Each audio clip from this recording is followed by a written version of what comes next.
You ever look around and say, the whole world's doing it. Why shouldn't I be doing it too?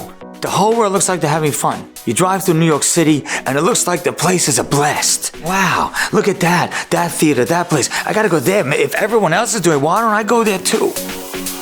I'd like to share with you an answer from an incredible mashal from the Haber. Haber says there was once a king, and the king was riding on the road with his chariot with many stallions, horses in front and stallions behind, and officers on those horses. And he stops at a spot and he sees on the side of the road, in the dirt, in the mud, is a young man. And he looks homeless. He's tattered clothing, overgrown, foul odor. And he tells one of his officers, put this man on the chariot. The officer says, Your Highness, are you sure? He says, I'm sure. He puts the man on the chariot and brings him to the palace. And the king says, give him a shower, give him a haircut, give him a shave, give him new clothing. You know what? Give him something to eat. Put him in a beautiful, fresh room. And he puts the young man, they set him up with all that stuff. And the next day the king says, you know what? Let's start giving him education. Let's teach him science. Let's teach him math. Let's teach him culture and sophistication and etiquette. And they do so for a few years. Finally, after 3 years, the king says, he's ready. He's ready to marry the princess. He's ready to marry my daughter.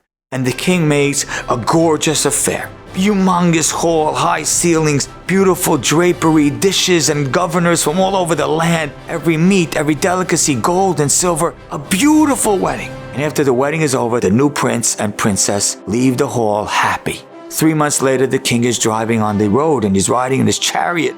And he has stallions in front of him and behind, and he has many officers. And it's pouring rain. And he stops at a spot, and he all of a sudden looks on the side of the road at the same spot. And there's a puddle, and it's muddy and dirty. And in the puddle is the same guy, the prince. He says, what? I gave you a chance to live in the palace.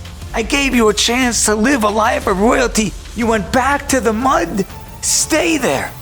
Says the Chafetz Chaim, Hashem says to the Jewish people, I gave you a chance to live in the palace. I know the rest of the world is running after all those images.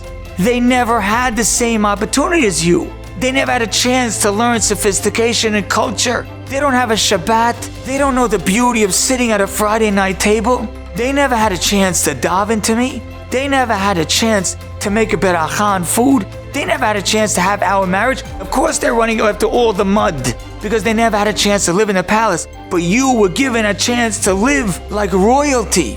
Why would you run after that? So you want to know why the world is running after nonsense? Because they don't know the alternative. You do. Don't ever find yourself in the mud when you have a chance to live in the palace.